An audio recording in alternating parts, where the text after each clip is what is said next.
Hello, guys. This is Abiola Olaiwola. This is a quick one here. There's a particular scripture I don't think we used to read in context.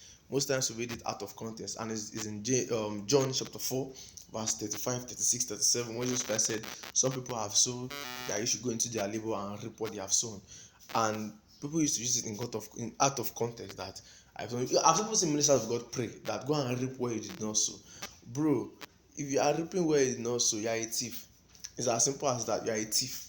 You are reaping where you did not sow. But taking it from context, here we can see that in John chapter 4, verse 35, it says, say not ye, they are yet 4 months, and then cometh harvest. Behold, I say unto you, lift up your eyes and look on the fields, for they are white already to harvest. It says, and he that reapeth receiveth wages, and gathereth fruit into life eternal, that both he that soweth and he that reapeth may rejoice together. Now 37 says that, and herein is that saying, true, one soweth and another reapeth. I sent you to reap there whereon ye bestow no labour. Other men labour, and ye are enter into their labour. Now, in which that part is like, just like I said, to go and reap where they did not sow. But there's a context, there's a culture behind that thing. The culture is, as a farm owner, you hire people to sow for you, and when it's time for you to harvest, you hire people again to reap for you. You know, there's a particular parable in the Bible when Jesus Christ was saying that there was a man that hired laborers at 9 o'clock, at 12 o'clock, at 3 o'clock, at 6 o'clock, and he gave them the same day wage. And they were like, why now? You have been working since morning. This person just worked for 3 hours, and I said that's not his business. The agreement was a day wage. Now, in that culture, they have people that help them to do farmlands, and they pay them. Do you understand? So now he's saying that some people have already labored. Now you go into their labor and reap what they have labored. He's not saying them to go and steal. He's telling them that you to go and work on what they have done. Go and complete the work, and you're also going to be get paid. Do you understand what I'm saying to say? So it wasn't necessarily encouraging theft, or should go and take somebody else's sweat.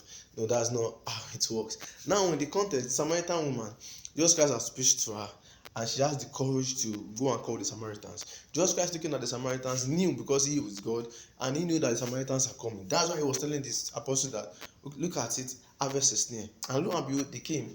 They stood with him for a couple of days, and they were all brought into the family of God. Let me use the word like that, because the Samaritans, they are half Jews, they are half Gentiles. Do you understand? So next time you are reading through that passage, don't read it as a thief that God has promised me to go into other person's labor and reap their harvest. You are a thief.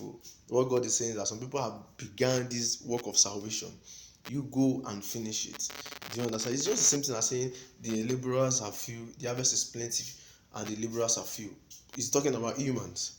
So at that point in time, so he was also talking about the Samaritans as humans, Samaritans. So next time I'm reading that passage, don't read it in the wrong way. Read it according to the context. Yeah, read it as a worker, as a farm owner, hiring laborers to reap, and hire another person to sow. And at the end of the day, both he that reap and he that sow, they are going to rejoice, because they are all getting paid. You work, you get paid, it's smart. Do you understand? Nobody is better off than anybody. I'm not greater than the person. The sower is not greater than the reaper. Do you understand what I'm saying to say? You are all working, and you are all getting paid, and we are all rejoicing. I hope this helps somebody.